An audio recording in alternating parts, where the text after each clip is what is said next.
नमस्कार दोस्तों, आपके अपने YouTube चैनल एजुकेशनल प्लेटफॉर्म में आपका स्वागत है। जैसा कि कल मैंने आपको बताया था कि राज्य व्यवस्था का कल इंट्रोडक्शन दिया था, राज्य व्यवस्था किसे कहते हैं, तो आज उसी का पहला चैप्टर पढ़ाऊँगा। और एक बात और कर बोला था कि 11 का बुक रखिएगा अपने पास और उसके बाद मेरा वीडियो देखिएगा। तो सबसे पहले आपको 11 का बुक दिखाते हैं, क्या है बुक में, उसकी उपयोगिता को बताते हैं। क्योंकि एक बार आप उपयोगिता को समझ लीजिएगा तो उस बात को समझने में आपको आसानी होगी, इसलिए देख लीजिए। देखिए, यही है, ये है फर्स्ट पार्ट, ये 11 का फर्स्ट पार्ट है और ये दूसरा पार्ट है। ये दोनों बुक बहुत ही अच्छे बुक माने जाते हैं। आप किसी भी चीज़ का तैयारी करते हैं, चाहे वो इंडियाज़ बेस्ट टफेस्ट एग्ज़ाम क्यों ना हो, चाहे वो छोटा एग्ज़ाम क्यों ना हो, जहां आप समझ विकसित करना चाहते, यही दोनों बुक है। अगर आप इसको सही से पढ़ लीजिएगा, समझ के कम से कम थर्ड रीडिंग करके, तो आपको जो कहते हैं राज्य व्यवस्था के ऊपर जो समझ विकसित हो जाएगा। तो आइए इसमें देखते हैं चैप्टर को। सबसे पहले देखिए, भारत का संविधान सिद्धांत और व्यवहार, यानी भारत का संविधान किस तरह बना, उसके सिद्धांत क्या हैं, उसके विभिन्न जो एस्पेक्ट हैं सिद्धांत के, उसमें ये बताया गया, और व्यवहार में उसको कैसे इम्प्लीमेंट किया गया है वो बताया गया है इसमें। देखिए, सबसे पहले देखिए संविधान क्यों और कैसे, पहला ही चैप्टर है संविधान का। यानी आप जब भी राज्य व्यवस्था, ये तो एडवांस बुक पढ़िएगा, जैसे एम लक्ष्मीकांत राज्य व्यवस्था में, तो आपको संविधान के बारे में नहीं, तो सबसे पहले आपको पृष्ठभूमि बताया जाएगा, हिस्टोरिकल बैकग्राउंड, यानी इंग्लैंड में किस तरह वहाँ पर विभिन्न एक्ट पारित हुआ, उसके बाद भारत में लागू हुआ। तो पहला चैप्टर यही है। तो उसके बाद संविधान है, संविधान में क्यों और कैसे, यानी संविधान कैसे आया और क्यों है, क्यों होता है संविधान, इसके बारे में इसमें दिया गया है। दूसरा, भारत संविधान में अधिकार, यानी मौलिक अधिकार को लेकर किया गया, यानी संविधान जो है, संविधान में व्यक्ति के क्या क्या अधिकार हैं उसके बारे में इसमें बताया गया है। चुनाव और प्रतिनिधित्व, चुनाव आयोग क्या है, चुनाव कैसे कराया जाता है, उसके चुनाव के प्रतिनिधित्व कैसे बनते हैं, यानी उम्मीदवार कैसे उसमें चयन होते हैं, उसके बारे में इसमें बताया गया है। कार्यपालिका के बारे में बताया गया है। जैसे हम जानते हैं कार्यपालिका दो प्रकार की होती है, अस्थायी कार्यपालिका, दूसरा अस्थायी कार्यपालिका। अस्थायी कार्यपालिका में जैसे कि कोई व्यक्ति उसको चुनाव के माध्यम से चुना जाता है, वो अस्थायी कार्यपालिका, जैसे आपका UPSC union public service commission, तो उसके द्वारा चुना जाता है। जैसे आईएएस हुआ, आईपीएस हुआ, ये अस्थायी कार्यपालिका होते हैं। और वो अस्थायी कार्यपालिका में आपका मंत्री आ गया, उसमें विधायक भी आ गए, संसद भी आ गया, आपका संसद विधानमंडल भी आ गया, ये सभी आ गए। उसके बारे में इसमें बताया गया, एकदम बिगनर लेवल से। आप एक बार में इसको सही से आप पढ़ना चाहेंगे ना, तो एक बार में इस किताब को समझ लेंगे आप। दूसरा न्यायपालिका हो गया, न्यायपालिका के अंतर्गत आ गया जुडिशरी, जिसको कि हम उच्च न्यायालय में वकील होता है, वकील हो गया, और आपका जज हो गया, ये सब इसके अंतर्गत आते हैं। और संघवाद का अर्थ होता है एक केंद्र हो गया, एक राज्य हो गया। केंद्र और राज्य तो अलग अलग पायदान पे हैं, लेकिन संघवाद के माध्यम से ये दोनों एक दूसरे से जुड़ जाते हैं, तो यही हुआ संघवाद। स्थानीय शासन के अंतर्गत पंचायती राज हो गया, और उसका आपका जिला परिषद हो गया, इसके बारे में बताया गया है। और दूसरा, संविधान एक जीवंत दस्तावेज, इसमें आपको थोड़ा सा दार्शनिक रूप में समझाया गया है। संविधान एक जीवंत दस्तावेज क्यों है, यह एक जीवंत दस्तावेज, संविधान को क्यों कहा जाता है जीवंत दस्तावेज, इसके बारे में ये है। संविधान का राजनीतिक दर्शन, यानी संविधान वही दार्शनिक भाव को ही लिया गया है इसमें संविधान का। अब आते हैं दूसरे राजनीतिक सिद्धांत पे, जो भी इसमें टर्म है, पॉलिटिकल जो टर्म है संविधान में, उसको इसमें बताया गया है। जैसे देख लेते हैं, इसको भी देख लेते हैं। ये है अब दूसरा बुक, 11 का ही दूसरा बुक है। इसमें आपको राजनीतिक सिद्धांत के बारे में बताया गया है।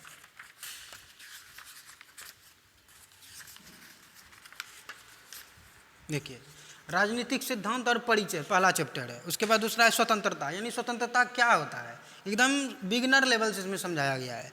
उसके बाद समानता है, उसके बाद आपका सामाजिक न्याय है, अधिकार है, नागरिकता है, राष्ट्रवाद है, धर्मनिरपेक्षता है, शांति है, विकास है।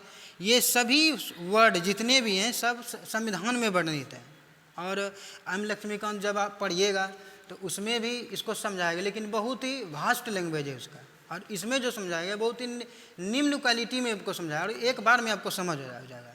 तो इसी के बारे में आपको बोले थे हम कि आपको ये दोनों बुक रखना है बस। और उसके बाद आ जाते हैं पॉलिटी के चैप्टर 1 पे, हिस्टोरिकल बैकग्राउंड पे। आइए बोर्ड पर देखिए, ऐतिहासिक पृष्ठभूमि, यानी इसका अर्थ हो गया कि जब अंग्रेज हमारे देश में आए थे, कब आए थे? 1600 ईस्वी में। और यहाँ पर ईस्ट इंडिया कंपनी की स्थापना हुई थी। और ईस्ट इंडिया कंपनी ही सिर्फ ये आई थी व्यापार करने, लेकिन विभिन्न विभिन्न एक्ट के द्वारा अपने शासन को इम्प्रूव करते गया और इसको मजबूत करते गया।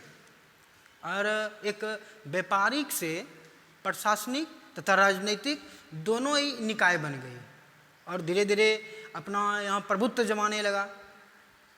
तो यही जो एक्ट हैं, इसी एक्ट के वजह से अपना प्रभुत्व जमाया था। आइए देखते हैं, रेगुलेटिंग एक्ट, यानी ये एक्ट 1773 में हाउस ऑफ इंग्लैंड में दो सदन होते हैं, पहला हाउस ऑफ लॉर्ड्स, दूसरा हाउस ऑफ कॉमन्स। ठीक, तो हाउस ऑफ लॉर्ड्स के द्वारा ये पारित किया गया था। पहला था इसमें कि देखिए, इस एक्ट को समझने के लिए आपको सबसे पहले ये जो 3 कीवर्ड हैं, कीवर्ड, इसको ध्यान से समझिए, इसको पढ़िए पहले। भारत में ईस्ट इंडिया कंपनी के कार्यों को नियमित और नियंत्रित करने की दिशा में ब्रिटिश द्वारा उठाया गया कदम है। देखिए, एक है नियमित और दूसरा है नियंत्रित। इस दोनों शब्द को आपको पकड़ना है कि नियमित क्या होता है, नियंत्रित क्या होता है, इसको माइंड में याद रखना है। उसके बाद हम आगे इसी को हम समझाएंगे। दूसरा है राजनीतिक और प्रशासनिक कार्यों को मान्यता मिले। राजनीतिक और प्रशासनिक, यानी पहले ये व्यापार करती थी, पहले ईस्ट इंडिया कंपनी व्यापार करती थी, लेकिन अब राजनीतिक और प्रशासनिक दोनों हो गया। और दूसरा, केंद्रीय प्रशासन की नींव रखी गई। आपको इस 3 पॉइंट को, बुलेट पॉइंट को ध्यान में रखना है, चाहे तो आप लिख भी सकते हैं इसको, तीनों को ध्यान में रखना। अब आते हैं इसके विशेषता पे। बंगाल के गवर्नर को बंगाल का गवर्नर जनरल पद नाम दिया गया। 4 सदस्य कार्यकारी परिषद का गठन किया गया। पहले governor general Lord Warren Hastings थे, यानी देखिए यहाँ पे लॉर्ड वारेन हेस्टिंग्स, आप देखे होंगे नाम, Lord Mountbatten, Lord Hastings, Lord Macaulay. ये लॉर्ड क्या होता है? सबसे पहले आपको लॉर्ड को समझना है। ये लॉर्ड होता है क्या कि जैसे भारत में होता है राज्यसभा और लोकसभा, तो उसी प्रकार ब्रिटेन में होता है लॉर्ड्स और कॉमन्स। यानी ये जो सदस्य, ये जो वारेन हेस्टिंग्स थे, ये लॉर्ड, हाउस ऑफ लॉर्ड्स के सदस्य थे, इसीलिए इसके आगे, इसके नाम के आगे लॉर्ड लगा हुआ है। तो बंगाल के गवर्नर को बंगाल का गवर्नर जनरल पद नाम दिया गया। 4 सदस्य कार्यकारी परिषद का गठन किया गया। पहले governor general Lord Warren Hastings थे। तो देखिए यहाँ पे, तो यहाँ पर केंद्रीय प्रशासन की नींव रखी गई, तो इसको समझना है। पहले 3 प्रेसिडेंसी थी, बम्बई, मद्रास और बंगाल। बम्बई, मद्रास और बंगाल। तो इसका जो प्रशासन था, तो सभी गवर्नर अलग अलग रूप से करते थे, लेकिन यहाँ पे क्या कर दिया कि ये जो 2 गवर्नर होते हैं, तो बंगाल के गवर्नर के अधीन कर दिए। तो यही क्या हुआ कि केंद्रीय प्रशासन की नींव रखी गई इसमें, क्योंकि कोई भी हमें कार्य करना है या डिसीजन लेना है, बहुत बड़ा डिसीजन, तो सबसे पहले ये 2 जो गवर्नर हैं, बंगाल के गवर्नर जनरल के पास जाना होगा। उसके बाद विचार विमर्श करके ही आपको फैसला लेना होगा। इसके अंतर्गत ये हो गया बंगाल के गवर्नर को बंगाल का गवर्नर जनरल पद नाम दिया गया, क्योंकि ये गवर्नर जनरल आगे जाके आपका दोनों प्रेसिडेंसी का प्रतिनिधित्व करने लगे, इसीलिए इसको गवर्नर जनरल पद नाम दिया गया। और इसके सहायता के लिए 4 सदस्यीय कार्यकारी परिषद का गठन किया गया, क्योंकि ये जो गवर्नर जनरल है, इसको बहुत ही व्यापक क्षेत्र में आपको इसको लेना था डिसीजन, तो इसीलिए इसकी सहायता के लिए तो कुछ तो होना चाहिए, इसीलिए 4 सदस्यीय कार्यकारी परिषद का गठन किया गया। तो इसके पहले गवर्नर थे लॉर्ड वारेन हेस्टिंग्स। यानी आपको जब भी छोटे एग्जाम में पूछे जाएंगे तो पहले गवर्नर जनरल कौन थे, बंगाल के पहले गवर्नर जनरल कौन थे, तो आपको बोलना है कि पहले governor general Lord Warren Hastings थे। ये हो गया। अब दूसरा, इसके द्वारा बम्बई मद्रास के गवर्नर के अधीन हो गए। क्या हुआ इस एक्ट के द्वारा कि मद्रास और बम्बई के जो गवर्नर थे वो हो गए बम्बई के गवर्नर जनरल के अधीन हो गए। तो इसी को कहते हैं केंद्रीय प्रशासन की नींव रखी गई। तो इसको इसी तरह आपको याद रखना है। अब आते हैं तीसरा पे। कलकत्ता में 1774 में उच्चतम न्यायालय की स्थापना हुई। कलकत्ता में 1774 में उच्चतम न्यायालय की स्थापना हुई। यानी कोई भी मामला होगा, जैसे अभी देखते हैं देश में कहीं भी घटना कुछ होता है या किसी भी प्रकार का घटना होता है तो हम क्या करते हैं, सुप्रीम कोर्ट जाते हैं। आपका अभी का सुप्रीम कोर्ट कहाँ है, दिल्ली में। तो देश तो बहुत बड़ा है लेकिन उसका जो न्यायपालिका है, जो सर्वोच्च न्यायपालिका है, कहाँ है, दिल्ली में है। तो हमको कहाँ जाना पड़ता है, दिल्ली। इसीलिए ऐसे ही जैसे भी उस समय कुछ भी कार्य होता था या कोई भी ऐसा मामला हो गया तो उसको उस सब को जाना पड़ता था कहाँ, बंगाल, कलकत्ता। बंगाल में ही है कलकत्ता, वहीं उच्चतम न्यायालय की स्थापना हुई। इससे भी हमको पता चलता है कि केंद्रीय प्रशासन की नींव रखी गई। अब चौथा आते हैं, इसके अंतर्गत निजी व्यापार तथा रिश्वत पर प्रतिबंधित कर दिया गया। यानी निजी व्यापार और रिश्वत पर, यानी पहले जब यहाँ पर कंपनी था 1600 ईस्वी में ईस्ट इंडिया कंपनी, तो क्या होता था, यहाँ के जो कर्मचारी हैं तो वही पैसा वसूल कर रख लेते थे और इंग्लैंड जाने ही नहीं देते थे। इसीलिए इंग्लैंड के महारानी ने दिमाग लगाया कि ऐसा हम कुछ कर देते हैं कि सब कोई बंधा जाए। तो इसीलिए इसमें एक पहला प्रावधान कर दिया कि निजी व्यापार और रिश्वत पर प्रतिबंध। क्योंकि कर्मचारी लोग जो भारत में छोटे छोटे जो किसान होते थे या मजदूर होते थे उससे पैसा ले लेते थे, पैसा लेके अपने पास रख लेते थे, लेकिन आगे जाने ही नहीं देते थे। यानी कह सकते हैं भ्रष्टाचार फैल गया था, इसलिए महारानी ने ऐसा प्रावधान किया। अब आते हैं कोर्ट ऑफ डायरेक्टर्स का गठन किया गया। यानी ये कोर्ट ऑफ डायरेक्टर्स जो है इसका गठन किया गया। यानी ये जो कोर्ट ऑफ डायरेक्टर्स हैं प्रशासनिक और आपका राजनीतिक दोनों को देखेगा।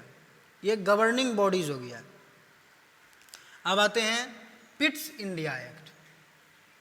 जहाँ इसमें कोई भी दिक्कत हो या नहीं समझ में आया तो कमेंट कर सकते हैं, आप बोल सकते हैं।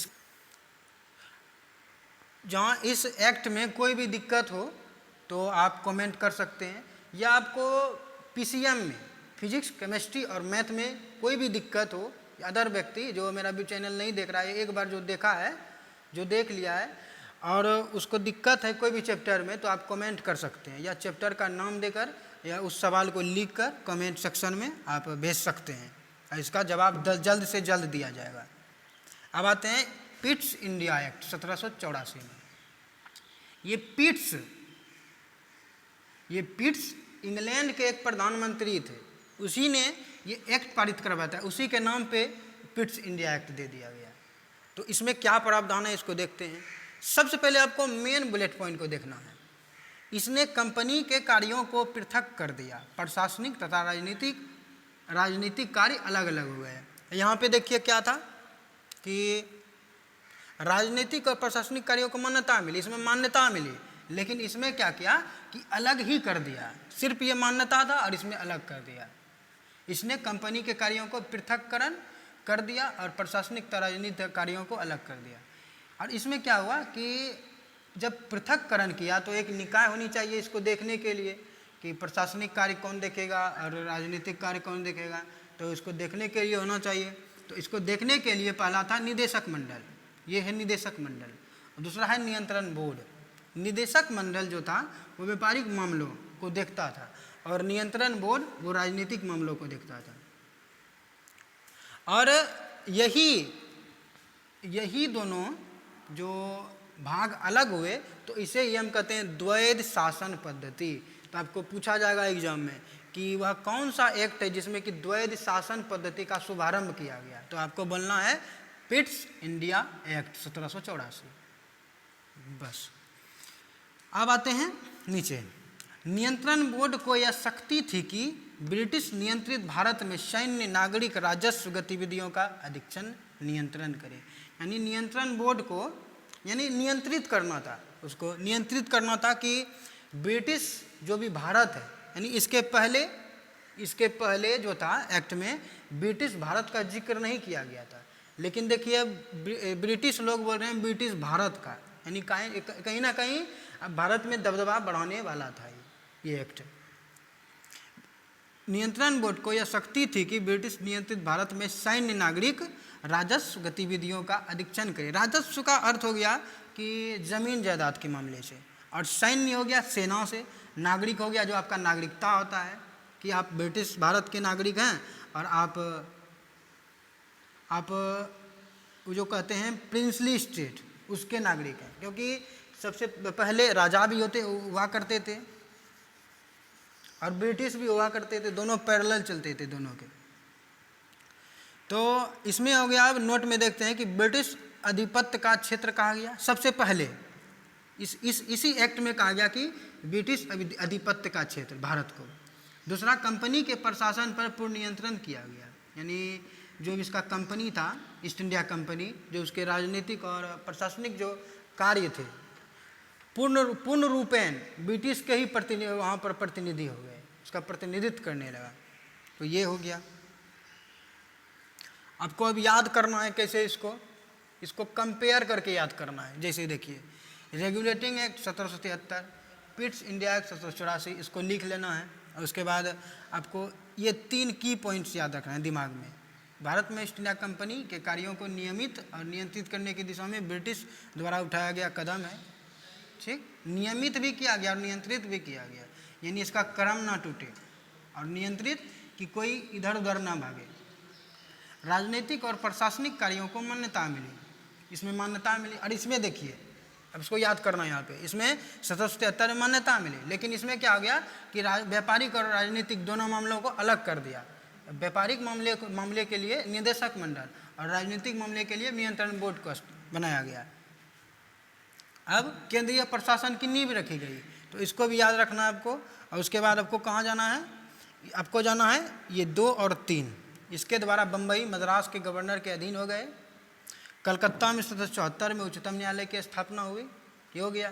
क्योंकि केंद्रीय प्रशासन का लक्षण ही होता है कि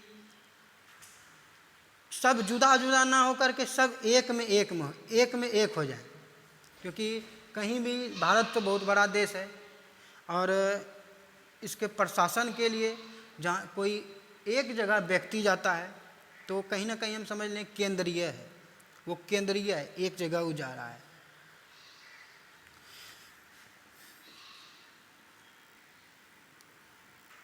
अब आते हैं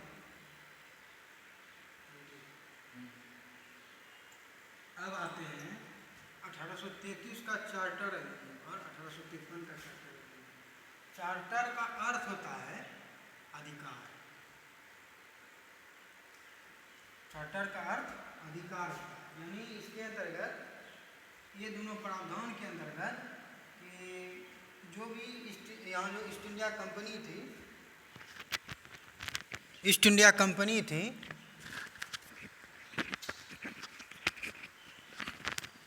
अठारह का अधिनियम, चार्टर अधिनियम, और 1853 का चार्टर अधिनियम, आज नहीं आ रही थी।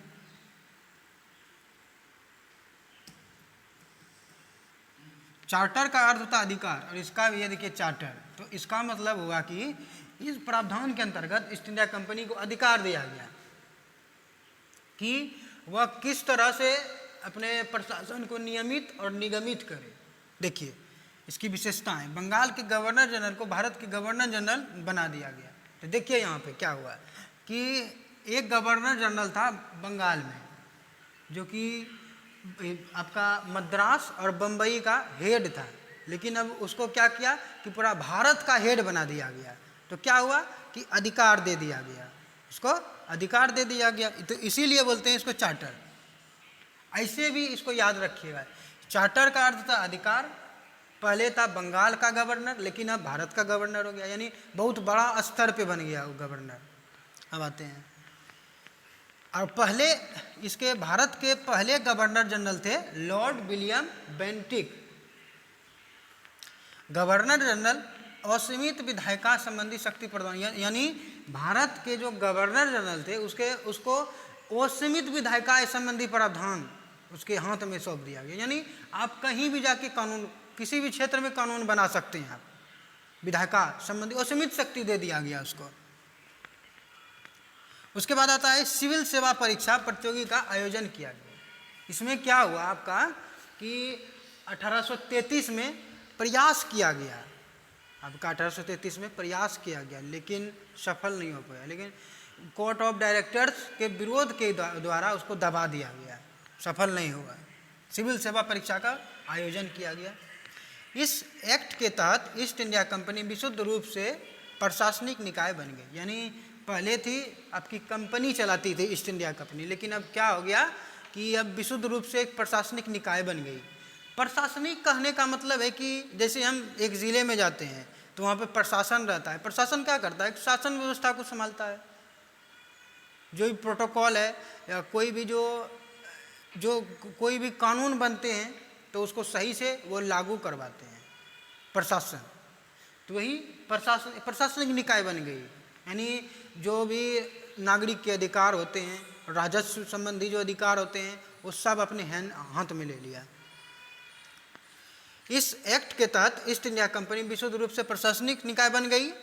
मद्रास और बंबई के गवर्नर को विधायिका संबंधी शक्ति से वंचित कर दिया। देखिए, भारत के गवर्नर जनरल को असीमित विधायिका संबंधी प्रावधान उसको दे दिया हाथ में, लेकिन क्या किया कि आपका मद्रास और बंबई का जो उसका जो विधायिका संबंधी कानून होता है, जो अधिकार होते हैं, तो उसको दे दिया गया भारत के गवर्नर जनरल को।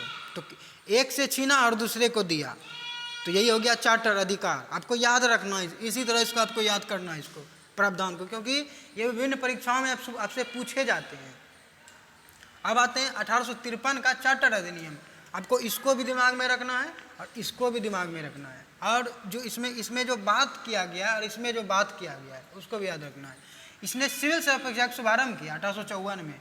इसके लिए क्या किया गया कि 1854 में मैकाले समिति की स्थापना की गई, मैकाले समिति की स्थापना की गई, और उसके बाद इसका शुभारंभ किया। यानी इसमें क्या होगा, इस 1853 में स्टार्ट हो गया था सिविल सेवा परीक्षा, लेकिन इसमें प्रयास किया गया, लेकिन कोर्ट ऑफ डायरेक्टर्स के माध्यम से उसको दबा दिया गया। लेकिन उजागर किया गया, क्योंकि इसमें देखिए, इसमें असीमित शक्तियाँ दे दी गई थी, ब्रिटिश के हाथ में चला गया। तो ब्रिटिश लोग भी जानते थे जहाँ सब चीज़ हम ही करेंगे, जहाँ हम सभी चीज़ हम ही करेंगे, तो और भी तो है जनता, भारत का जनता, तो उसको भी अपने तरफ खींचना है। तो इसीलिए वो सिविल सेवा परीक्षा का शुभारंभ किया कि जनता विद्रोही ना हो। इसने सिविल सेवा परीक्षा का शुभारंभ किया 1854 में मैकाले समिति के अनुशंसा पे। दूसरा, इसने केंद्रीय विधान परिषद में क्षेत्रीय प्रतिनिधित्व की स्थापना की।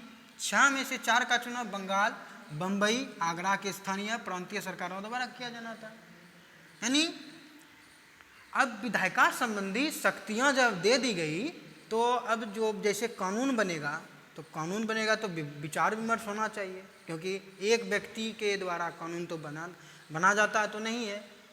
जैसे अभी कानून बनता है तो आपका विधानमंडल हो गया, जैसे आप केंद्र स्तर पे जाइए तो संसद हो गया आपका, सभी को पक्ष विपक्ष बैठ के बिल पारित करा के आपको कानून पारित किया जाता है, कानून बनाया जाता है। तो उसी तरह विधान परिषद का शुरुआत हुआ यहाँ पे, जिसमें कि 6 में से 4 का चुनाव बंगाल, बंबई, आगरा की स्थानीय प्रांतीय सरकारों द्वारा किया जाना था। देखिए, एक तो 1833 में मद्रास और बंबई का विधायिका संबंधी शक्ति छीन लिया गया, ठीक, जो स्वतंत्र था अपने क्षेत्र का कानून बनाने में, वो भी छीन लिया गया। तो अब तो कुछ तो कंपनसेशन देना ही था, इसीलिए कंपनसेशन के रूप में ये 6 में से 4 का चुनाव बंगाल और बंबई, आगरा के स्थानीय प्रांतीय सरकारों द्वारा की गई। अब देखिए, इसने पहली बार गवर्नर जनरल की परिषद में विधायिका तथा प्रशासनिक कार्यों को अलग कर दिया। इसके तहत परिषद में 6 नए पार्षद जोड़े गए, इन्हें विधान परिषद कहा गया।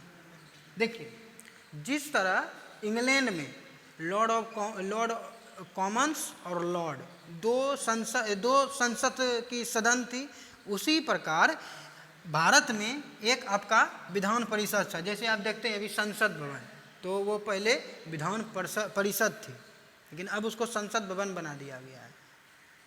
तो इसका कुल मिलाकर यही काम था विधान परिषद का कि